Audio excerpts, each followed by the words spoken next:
Five, four, three, two, one, zero.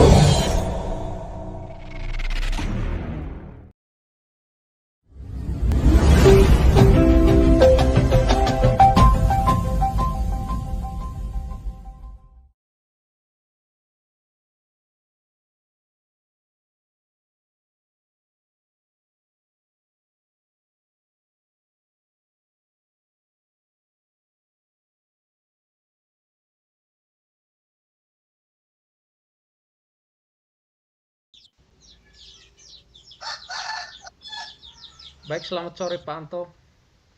Selamat sore Pak Jimmy. Apa kabar? Puji Tuhan saya kabar baik. Yo, Bagaimana kabar? Pak Anto kelihatan segar sekali ini. Baik Pak Anto, jadi yang pertama sekali saya mohon maaf karena kita tidak bisa bertatap muka.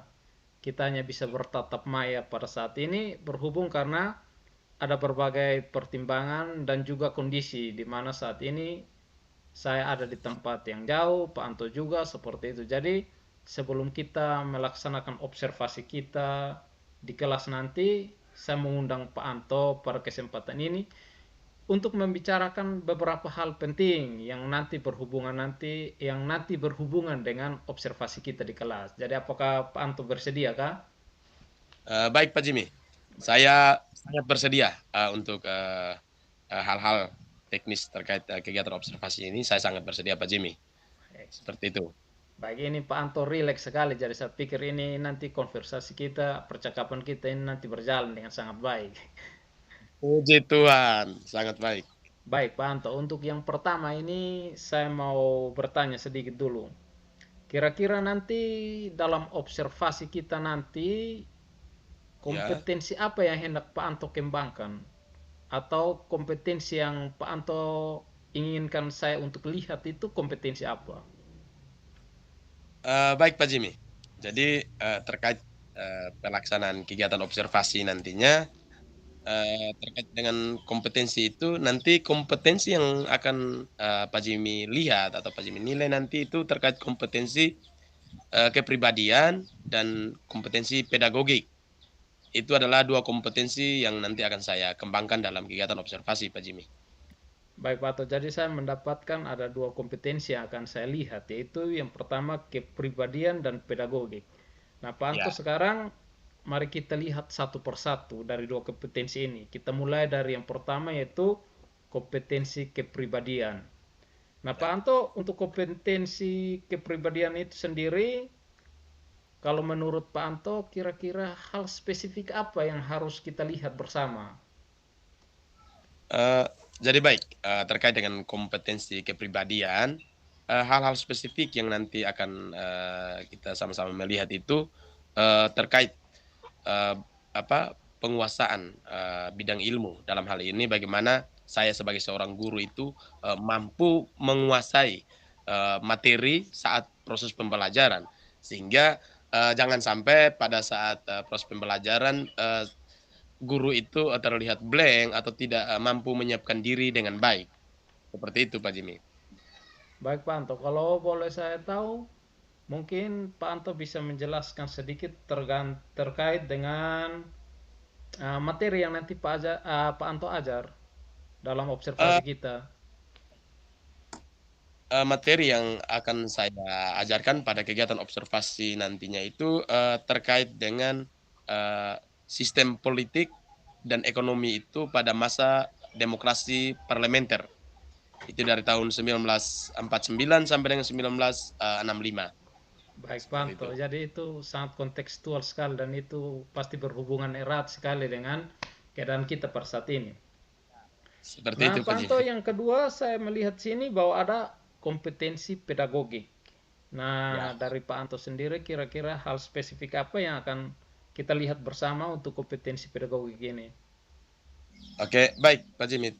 Terkait dengan kompetensi pedagogik, itu hal spesifik yang akan saya kembangkan dalam kegiatan observasi itu adalah terkait dengan student center. Artinya pemusatan perhatian kepada murid, di mana dalam proses pembelajaran eh, saya akan menyajikan beberapa materi, lalu memberikan kepada siswa, untuk siswa itu mampu menyelesaikan, seperti itu. Jadi pembelajarannya berpusat kepada murid. Semuanya itu murid yang mengambil alih dalam kegiatan pembelajaran. Seperti itu Pak Jimmy. Baik Pak Anto, jadi untuk student center ini sendiri saya pikir ini sangat menarik ya Pak Anto, dan ini tentu saja menjadi hal penting untuk kita lihat bersama bahwa jika Pak Anto sudah berpikir demikian untuk membuat pembelajarannya berpusat pada siswa, maka apakah saya boleh tahu kira-kira nanti model atau metode pembelajaran yang digunakan itu seperti apa? Baik Pak Jimmy. Jadi terkait dengan model pembelajaran yang nanti akan saya gunakan pada saat kegiatan observasi nantinya, itu saya ada ide untuk melakukan kolaborasi model pembelajaran. Jadi ide ini muncul ketika saya melihat kondisi siswa di dalam kelas itu. Jadi nanti saya akan kembangkan model pembelajaran PBL (Problem Based Learning) dengan model pembelajaran NHT (Number Head Together). Jadi di mana dalam problem basic learning itu siswa lebih fokus untuk memecahkan masalah yang diberikan, sehingga di dalam kegiatan diskusi kelompok mereka akan sharing diskusi untuk bagaimana mereka bisa menganalisis masalah-masalah yang diberikan.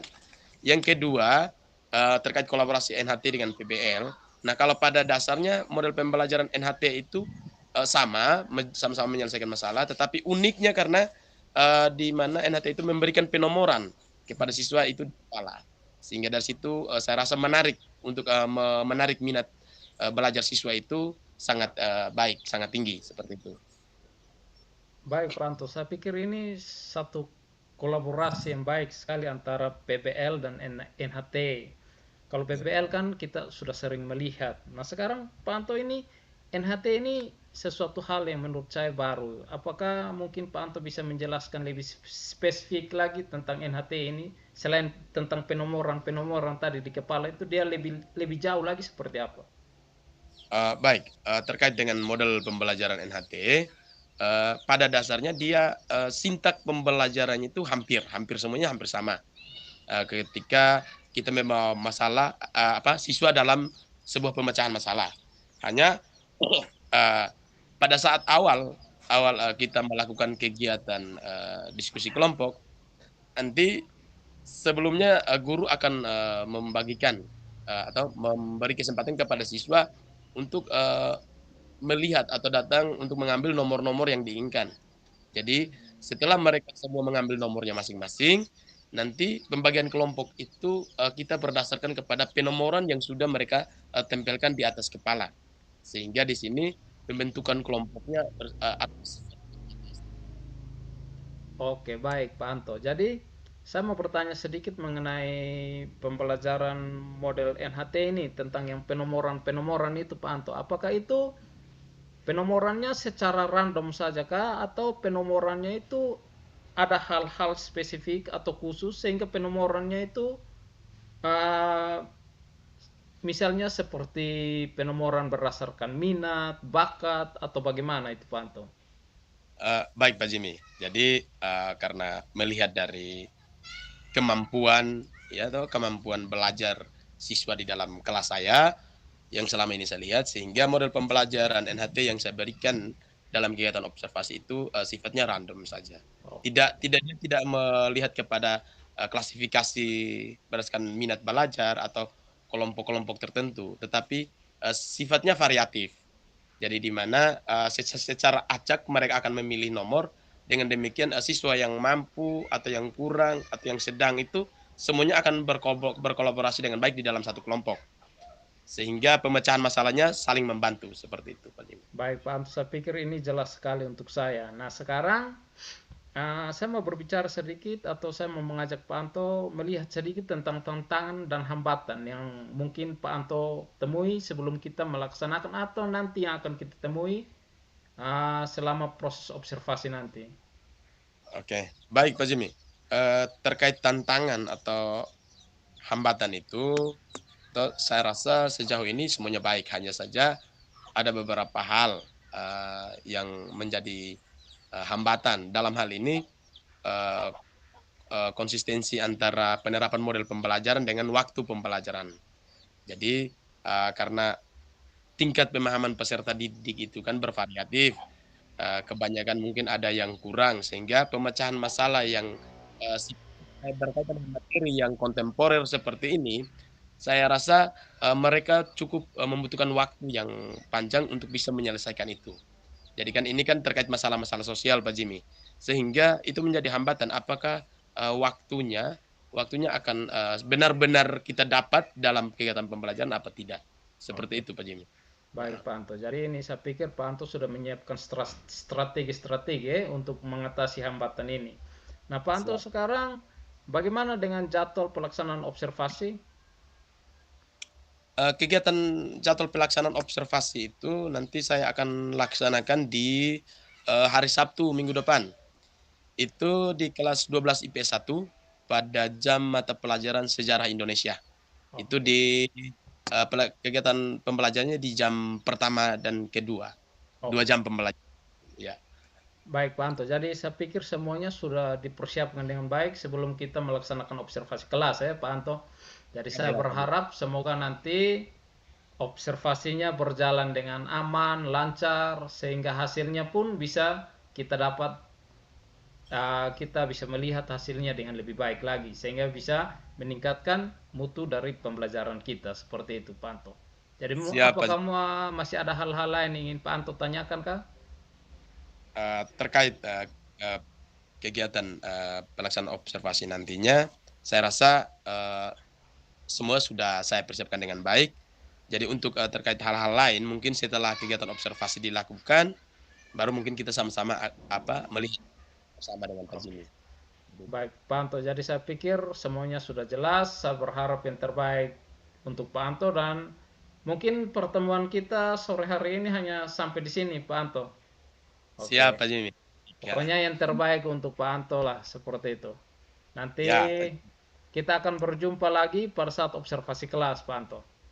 Siap, Pak Jimmy. Baik. Sampai jumpa nanti Baik, di Pak Anto. kegiatan. Terima kasih banyak. Sampai jumpa, Pak Anto. Pak Jimmy, selamat pagi. Baik. Oke.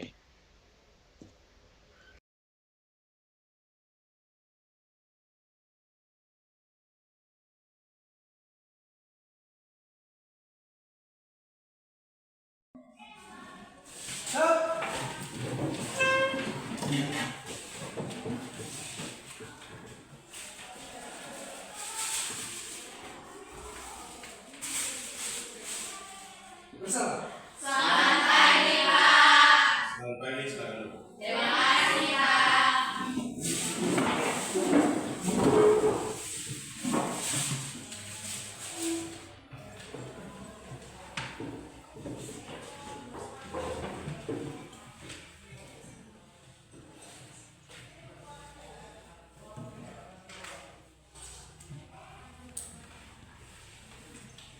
Oke, baik, selamat pagi semua.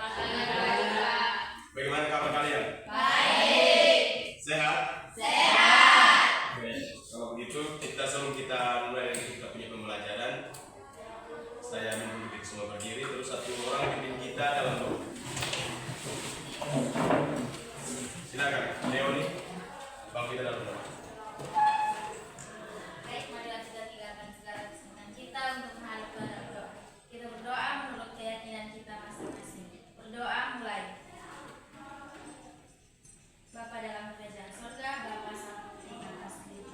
Terima kasih Bapa untuk segala berkat dukungan-Mu, penyertaan-Mu, sehingga pada kesempatan pagi hari ini kami kembali berkumpul di tempat ini dalam keadaan baik-baik. Tuhan Yesus, sebentar lagi kami akan memulai dengan kegiatan proses belajar mengajar. Mari memberkati kami sehingga apa yang akan kami lakukan pada hari ini semuanya hanya sesuai dengan kehendak-Mu. Terima kasih Bapa, ini doa kami. Haleluya, amin. Baik, terima kasih. Silakan duduk.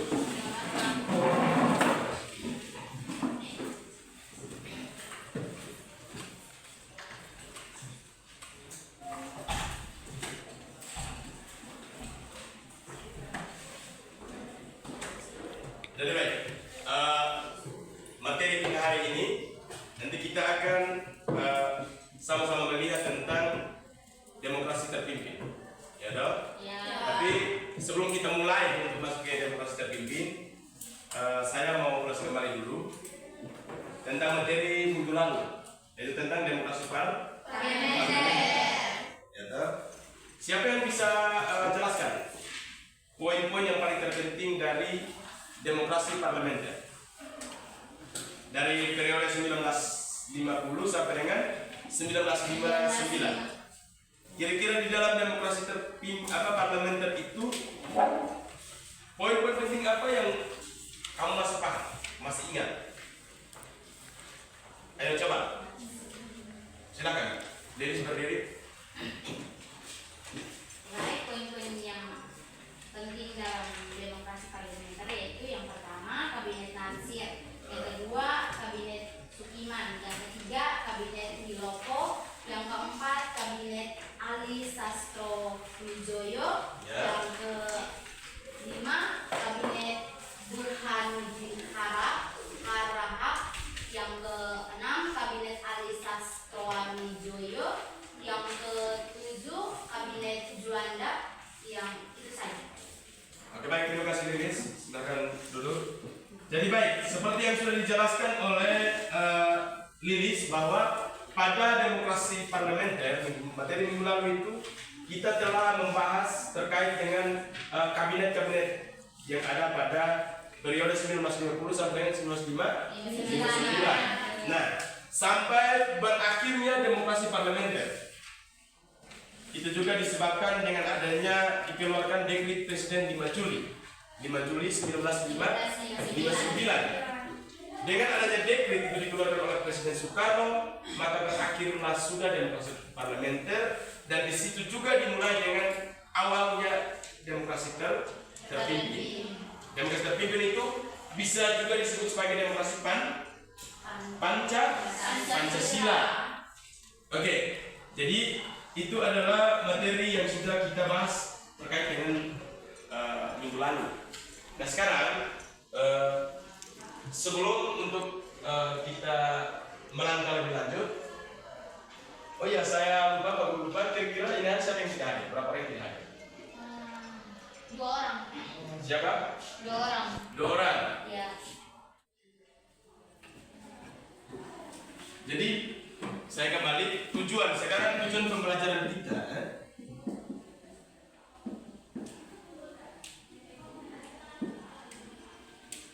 Tujuan pembelajaran yang akan kita capai pada hari ini, pada pembelajaran ini.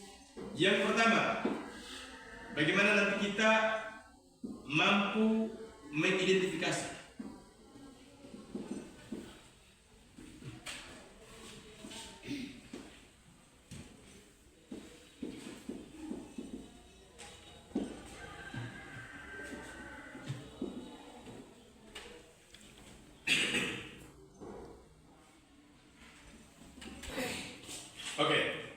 Jadi, coba perhatikan ke depan.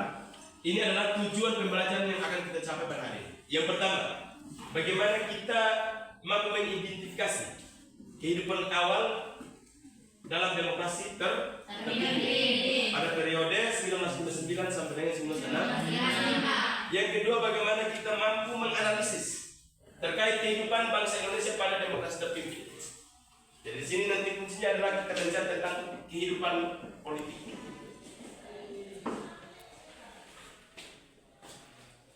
Bisa loh? Bisa. Bisa tidak? Bisa. Jadi awal kita mengidentifikasi, nanti saya akan bagi kalian dalam kelompok. Nah, di dalam kelompok ini nanti kalian akan mampu menganalisis. Jadi saya lihat nanti model pembelajaran yang akan kita gunakan untuk memecahkan tujuan pembelajaran pada hari ini adalah kita menggunakan yang namanya model pembelajaran NHP, sistem penomoran di kepala. Jadi nanti saya akan bagi kamu ke dalam kelompok supaya kita berdasarkan kriteria-kriteria tertentu. Oke.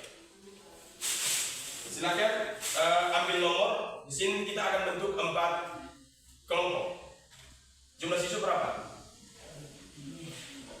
Yang hadir? 20.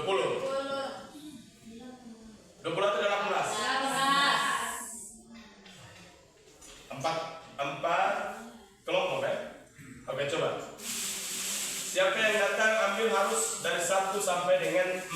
Silakan maju untuk mengambil penomoran. Masuk.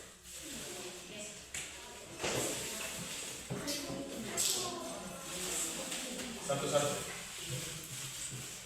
Ambil penomoran. Maju untuk ambil penomorannya di sini. Satu-satu. Silakan. Masuk dah.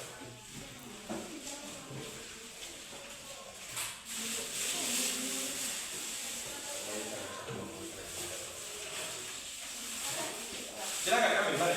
Semua.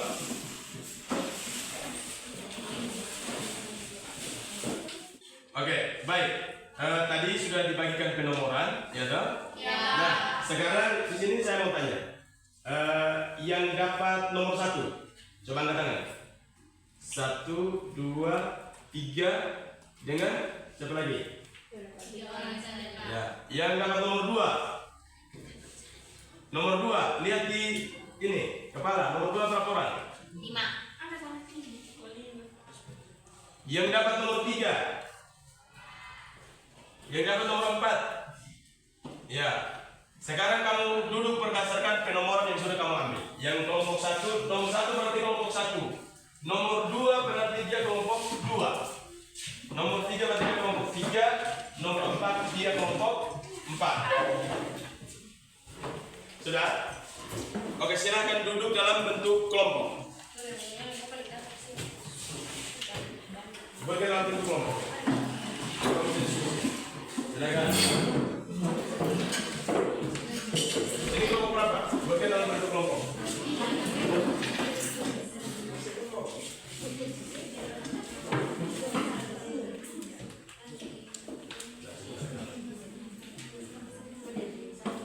Sudah? Ini kelompok 1. Di sini kelompok P. Kamu? Di sini. Oke.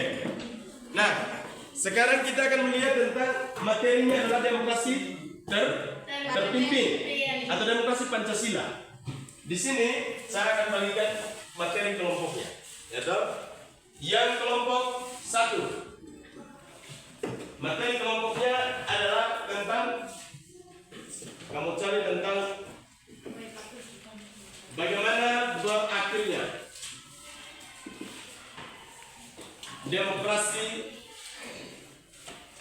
parlementer.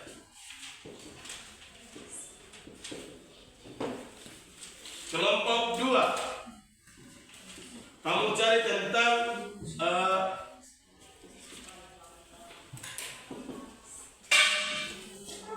bagaimana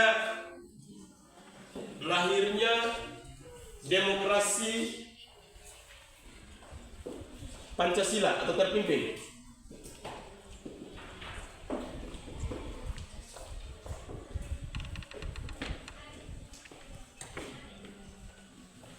Kelompok 3, kamu dapat tentang pembebasan Irian Barat.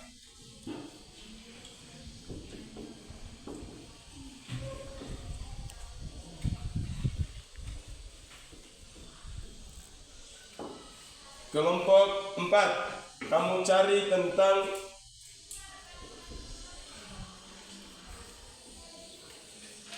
konfrontasi militer dan politik.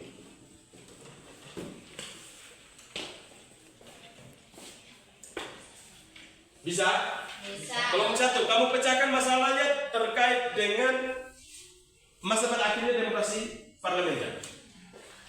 Kelompok 2, kamu mencari tentang bagaimana proses awalnya lahirnya yang namanya demokrasi terpimpin. Kelompok 3 cari tentang pembebasan Irian Barat. Kelompok 4 itu tentang konfrontasi politik dan militer. Silakan dimulai. Waktu diskusi itu adalah 15 menit. 15 menit, lalu kita presentasi. Silakan.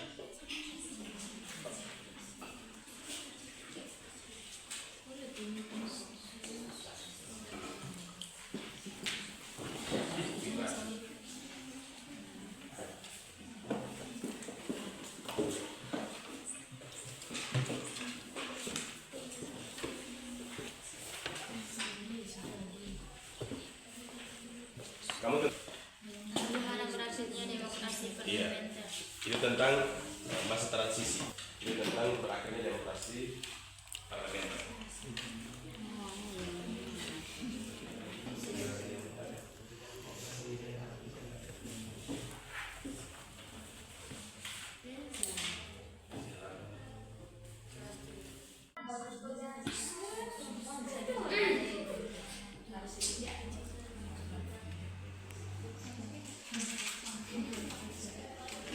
Kamu punya? Sudah?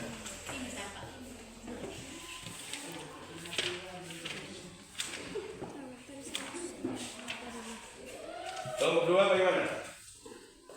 Pas. Sementara. Ya, Pas, ini pas bagaimana anak? pasnya sudah berdiri, Pak. Ingat, semua kelompok itu harus terlibat untuk diskusi ya. Karena dalam memecahkan masalah itu kan tidak bisa akan untuk satu orang. Jadi semuanya harus terlibat.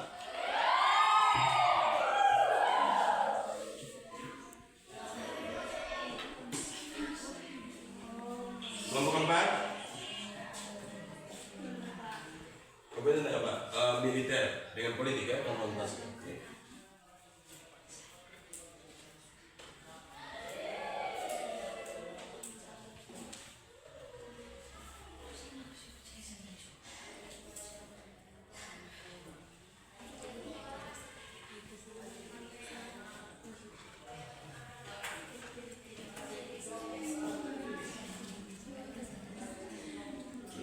Ya. Dan kamu kan militer itu nanti berkaitan dengan lingkungan penting.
Bagaimana? Untuk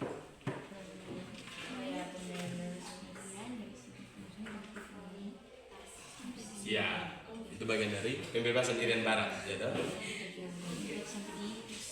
Mana?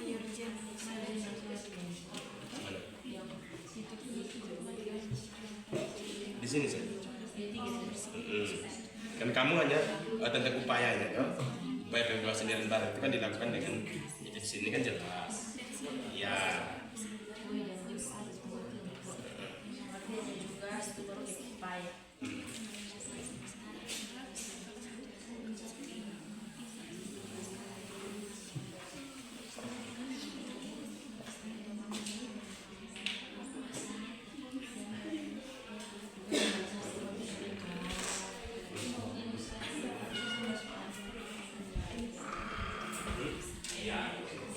Tidak tiga kelompok juga.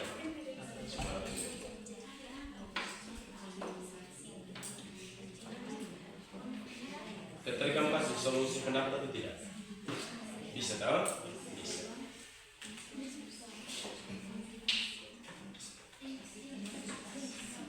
Mana saya cek waktu? Oke.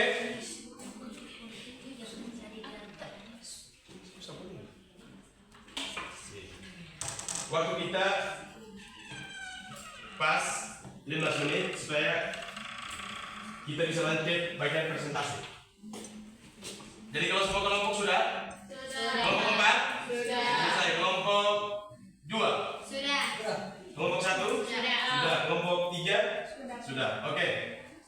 Kalau begitu sekarang kita presentasi. Jadi lihat bentuk presentasinya ketika ada satu jadi moderator, ya toh? satunya menjadi pemateri. Yang lainnya itu kelompoknya itu berusaha untuk membantu ketika ada pertanyaan atau sanggahan atau kritikan dari kelompok lain. Jelas tidak? Ya.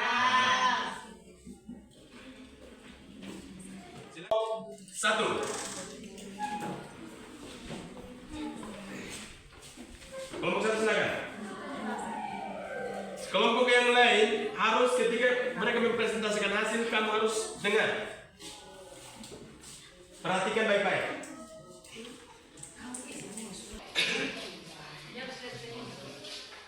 Maju sedikit di sini, maju sedikit. Kamu presentasinya kan ini. Baik, selamat pagi untuk kita semua. Selamat pagi. Terima kasih banyak atas kesempatan yang diberikan kepada kelompok kami. Kami dari kelompok 1 akan mempresentasikan hasil diskusi kelompok kami. Kepada saudari Doni, dipersilakan. Oke, baik, terima kasih. Topik yang kami diskusikan yaitu bagaimana berakhirnya demokrasi parlementer. Pada tanggal 5 Juli 1959, Presiden Soekarno mengeluarkan Dekret Presiden 5 Juli 1959 yang antara lain berisi pembubaran konstituante serta penggantian konstitusi dari Undang-Undang Dasar sementara 1950 menjadi Undang-Undang Dasar 1945 kembali. Peristiwa ini menandai berakhirnya demokrasi parlementer dan mulainya era demokrasi terpimpin. Penyebab berakhirnya demokrasi parlementer antara lain, yang pertama, kabinet-kabinet tidak menjalankan programnya dengan baik. Yang kedua, terjadinya berbagai konflik di dalam negara. Demikian pemaparan dari kami. Baik, sesi berikutnya kami akan membuka sesi tanya jawab kepada kelompok lain. Ya, silakan.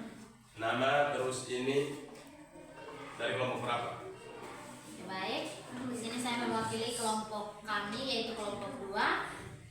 Kira-kira konflik yang terjadi dalam negara itu apa? Pertanyaannya, Apa saja Ya. konflik yang terdapat dalam negara itu? negara. Jadi maksudnya di sini bahwa konflik-konflik yang terjadi di dalam negara dalam hal ini, kenapa sampai ini dia bisa menjadi penyebab berakhirnya demokrasi parlementer? Kira-kira seperti itu ya, Lilis ya? Iya, Pak. Oke, baik, saya langsung menjawab saja. Yang pertama, APRA. Yang kedua, BKI Madiun. Yang ketiga, RMS. Yang keempat, Andi Asis. Yang kelima, PRRI atau Permesta. Dengan adanya konflik-konflik ini, maka jelas bahwa kabinet-kabinet tidak mampu menjalankan tugas atau programnya dengan baik. Sekian jawaban dari kami. Benar. Baik, jika tidak ada pertanyaan dari kelompok lain, kami akan menutup sesi tanya jawab kami. Sekian dan terima kasih.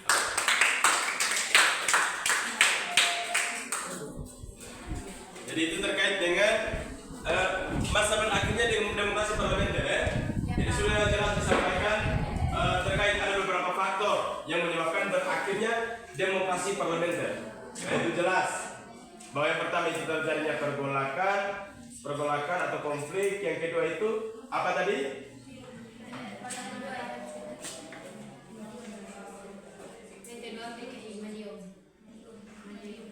PKI Medium, ya itu yang namanya konflik-konflik toh. Yang pertama itu tentang bagaimana kabinet-kabinet itu tidak mampu menjalankan fungsinya dengan baik. Oke, yang berikut, silakan kelompok saya beri kesempatan kepada kelompok 2 untuk mempresentasikan hasil diskusi. Baik, selamat pagi untuk kita semua. Selamat pagi. Terima kasih atas waktu dan kesempatan yang kami peroleh. Kami dari kelompok 2 akan mempresentasikan hasil kerja kelompok kami. Kepada teman Lilis, waktu dan kesempatan saya berikan. Lahirnya demokrasi terpimpin atau Pancasila.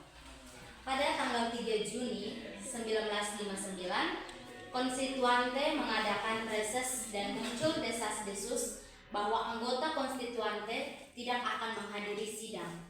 Situasi politik menjadi tidak menentu, ditambah lagi munculnya beberapa pemberontakan yang kesemuanya dapat mengancam persatuan dan kesatuan negara. Hal ini mendorong Presiden Soekarno untuk mengeluarkan Dekret Presiden 5 Juli tahun 1959 yang isinya sebagai berikut. Pertama, membubarkan konstituante. Yang kedua, berlakunya kembali UUD tahun 1945 dan tidak berlakunya UUDS tahun 1950. Yang ketiga, membentuk MPRS dan DPAS. Dekret 5 Juli 1959 tidak hanya mendapat sambutan dan dukungan dari masyarakat yang sudah 10 tahun mendampakkan kehidupan politik yang stabil, tetapi juga dibenarkan dan diperkuat oleh Mahkamah Agung. Dekret ini pun mendapat dukungan dari pihak KASD-SAD yang merupakan salah seorang konseptor. Dalam perintah harinya, KASAD menginstruksikan kepada seluruh jajaran TNI AD untuk melaksanakan dan mengamankan dekret. Sekian presentasi dari kami. Kepada kelompok lain, kami berikan sesi tanya jawab, tapi batas pertanyaannya hanya satu. Kami membatasi satu pertanyaan saja. Dua, maksudnya masing-masing kelompok itu satu pertanyaan. Silakan. Oke, baik, saya dari kelompok 3 ini bertanya. Undang-undang sementara diberlakukan sejak tahun berapa dan bentuk pemerintahnya apa? Sekian dan terima kasih. Undang-undang yang diberlakukan terkait dengan poin kedua kan? Jadi dalam isi dekret presiden poin kedua itu diberlakukannya kembali Undang-Undang 1945 ya toh? Terus tidak diberlakukannya Undang-Undang Dasar sementara. Pertanyaannya bagaimana? Dari itu? Undang-undang sementara diberlakukan sejak tahun berapa dan bentuk pemerintahannya apa? Oh, ya, dan bentuk pemerintah. Oke, baik. Kami langsung menjawab pertanyaan dari Saudari Cynthia. Dari tahun sementaranya itu yaitu pada tahun 1950 sampai 1959. Yang Dan bentuk pemerintahannya apa? bentuk pemerintahannya itu Republik Indonesia Serikat.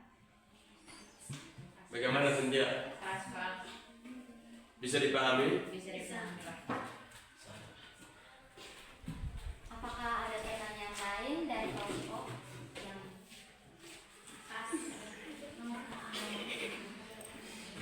Oke, baik. Terima kasih. Kami dari kelompok 4 akan memberikan pertanyaan. Mengapa sampai dibubarkannya Dewan Konstituante?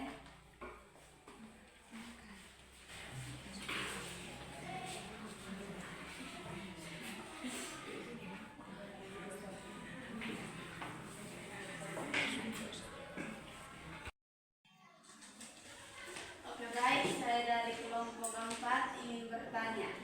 Mengapa sampai dibubarkannya Dewan Konstituante?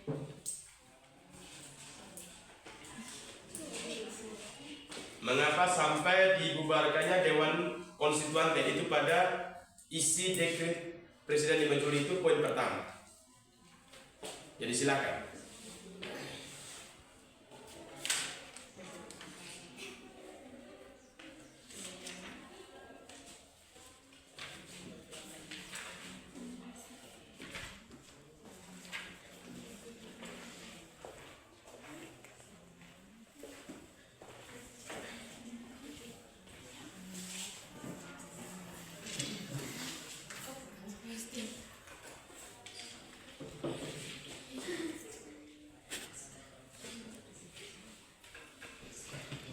Baik, saya langsung saja menjawab.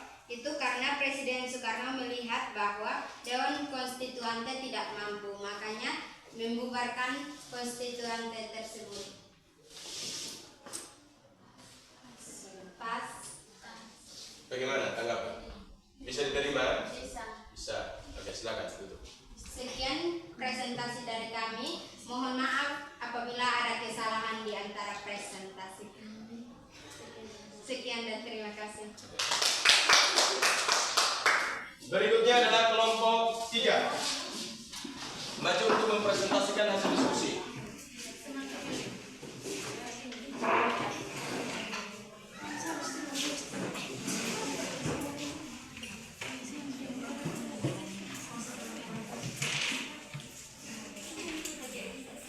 Silakan.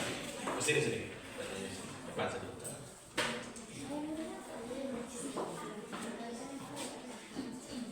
Kelompok 2 perhatikan. Oke, baik, selamat pagi untuk kita semua. Selamat pagi. Lagi. Sini kami akan mempresentasikan hasil diskusi kami. Kepada saudara tadi saya persilakan. Pembebasan Irian Barat merupakan salah satu tongkat sejarah penting dalam perjuangan kemerdekaan Indonesia. Setelah kemerdekaan, Belanda masih menguasai wilayah Irian Barat yang menimbulkan konflik berkepanjangan antara kedua negara. Upaya pembebasan Irian Barat dimulai dengan berbagai upaya diplomatik atau politik. Indonesia berupaya untuk mendapatkan kembali wilayah tersebut melalui perundingan dengan Belanda, namun upaya tidak membuahkan hasil. Belanda bersikeras untuk mempertahankan Irian Barat sebagai wilayah jahanannya. Pada tahun 1961, Presiden Soekarno mendeklarasikan Tirokora, Trikomando atau Rakyat. Sebagai berikut perlawanan terhadap Belanda. Trikora terdiri dari 3 poin utama, yaitu: pertama, membebaskan Irian Barat dari cengkeraman kolonialisme Belanda. Yang kedua, mempersiapkan rakyat Irian Barat untuk menentukan nasibnya sendiri. Yang ketiga, mempersiapkan pasukan untuk merebut Irian Barat. Hasil presentasi kepada kelompok lain kami silakan untuk buka sesi tanya jawab. Kepada lain silakan. Oke, baik, terima kasih atas waktu dan kesempatan yang diberikan kepada saya. Saya dari kelompok 1 akan mengajukan pertanyaan, yaitu apa saja upaya diplomatik dan politik dalam pembebasan Irian Barat?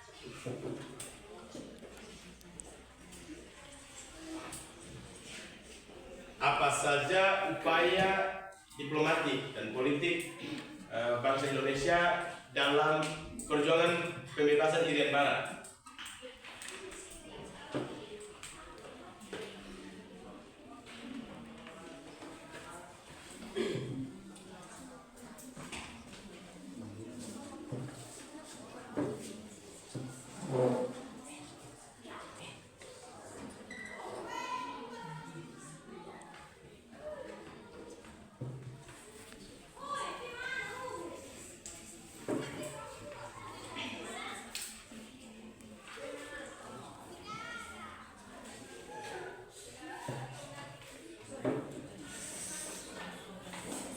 Baik, kami akan menjawab pertanyaan dari saudara Leoni. Upaya-upaya yang dilakukan bangsa Indonesia jalur diplomasi, yaitu melalui perundingan seperti perundingan Linggarjati, konferensi meja bundar, konferensi inter-Indonesia, dan perjanjian Renville. Bagaimana, Leoni? Pas, Pak. Pas. Jadi itu jawabannya. Silakan. Jika tidak ada pertanyaan lagi, sekian dan terima kasih. Oke.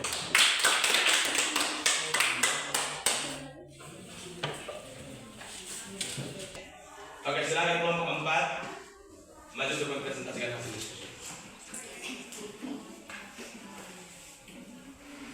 Kelompok yang lain tetap memperhatikan.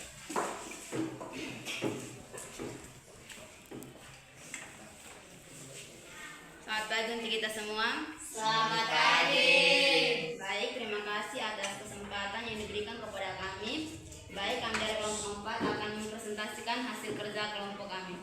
Kepada teman Ria, waktu dan kesempatan saya berikan. Oke, baik, saya langsung saja. Konfrontasi politik secara sepihak Indonesia membatalkan hasil KMB yang dikukuhkan dalam UUD nomor 13 tahun 1956. Kemudian untuk mengesahkan kekuasaannya atas Irian Barat, maka pada tanggal 17 Agustus 1956 pemerintahan Indonesia membentuk Provinsi Irian Barat dengan ibu kotanya Soasio. Konfrontasi militer untuk meningkatkan perjuangan Dewan Pertahanan Nasional merumuskan Trikomando Rakyat atau Trikora yang dibacakan Presiden Soekarno tanggal 19 Desember 1961 di Yogyakarta. Isi Trikora adalah sebagai berikut. 1. Gagalkan pembentukan negara boneka Papua buatan Belanda kolonial. 2. Kibarkan sang merah putih di Irian Barat tanah air Indonesia. 3. Bersiaplah untuk mobilisasi umum guna mempertahankan kemerdekaan dan kesatuan tanah air bangsa. Sekian dari saya. Jadi bangsa Indonesia itu secara ekonomi mereka melarang supaya pesawat-pesawat dari Belanda itu tidak boleh mendarat di Indonesia. Itu perlawanan dari bidang ekonomi. Nah sekarang kita mau lihat dari segi politik, konfrontasi politiknya. Secara sepihak Indonesia itu memutuskan atau mengagalkan tidak mentaati hasil konferensi Meja Bundar. Yang berikut, mereka memindahkan ibu kota pemerintahnya itu ke Soasi itu yang sekarang di Halmahera. Melalui konfrontasi militer itu diadakannya dengan menyerukan Trikora, 3 komando rakyat. Yang pertama, gagalkan negara boneka Papua buatan bentuk Belanda. Yang kedua, kibarkan sang merah putih di Irian Barat tanah air Indonesia. Yang ketiga, bersiaplah untuk memobilisasi umum. Dalam hal ini melakukan peperangan jika terjadi. Itu berbagai upaya. Karena melalui jalur diplomasinya gagal, Indonesia mencoba untuk menyerang dari hal-hal itu melalui berbagai konfrontasi. Oke, jadi saya rasa penyajian materi kita hari ini cukup sampai sini, ya toh. Nanti minggu depan kita akan sama-sama melihat tentang kehidupan ekonomi Indonesia pada masa demokrasi terpimpin. Sekarang kita bahas tentang kehidupan politiknya. Minggu depan kita akan lihat tentang bagaimana perkembangan ekonomi pada masa demokrasi terpimpin itu seperti apa.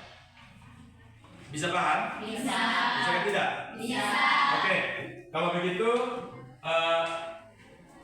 pertemuan kita hari ini cukup sampai di sini. Saya tutup, lalu satu orang pimpin kita dalam doa. Silakan, Lilis. Pimpin kita dalam doa. Baik, mari kita tinggalkan segala kesibukan kita untuk menghadap Tuhan dalam doa. Kita berdoa menurut kepercayaan kita masing-masing. Mari berdoa dalam nama Bapa, amin. Ya Tuhan Yesus, Tuhan Allah Bapa dalam kerajaan surga, puji dan syukur kami haturkan kehadirat-Mu karena begitu besar kasih dan cinta-Mu kepada kami semua, sehingga kami semua dapat melaksanakan proses pembelajaran kami dengan baik. Sebentar lagi semua akan melanjutkan dengan proses belajar mengajar yang selanjutnya. Kiranya Engkau selalu menuntun dan membimbing kami agar apa yang kami lakukan sesuai dengan kehendak-Mu. Namun tetap kami puji kini dan sepanjang segala masa. Amin. Dalam nama Bapa. Siap. Risa.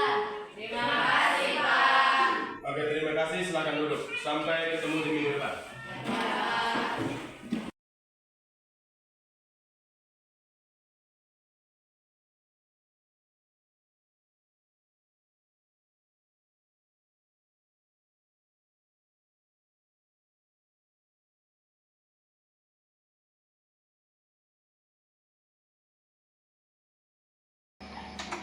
Selamat pagi Pak Anto. Selamat pagi Pak Jimmy. Apa kabar Pak Anto? Puji Tuhan, saya kabar baik.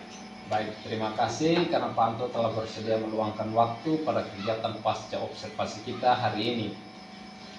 Jadi pada hari ini saya akan memberikan beberapa masukan untuk Pak Anto, tapi sebelumnya saya mau ingin saya mau dengar dulu Pak Anto punya perasaan bagaimana pada saat melaksanakan observasi di kelas. Baik, Pak Jimmy, jadi perasaan yang saya rasakan ketika melakukan kegiatan pembelajaran di dalam kelas, saya rasa sedikit berbeda dalam hal ini ketika saya bandingkan dengan pembelajaran sebelumnya bersama siswa sendiri. Saya rasa itu lebih santai.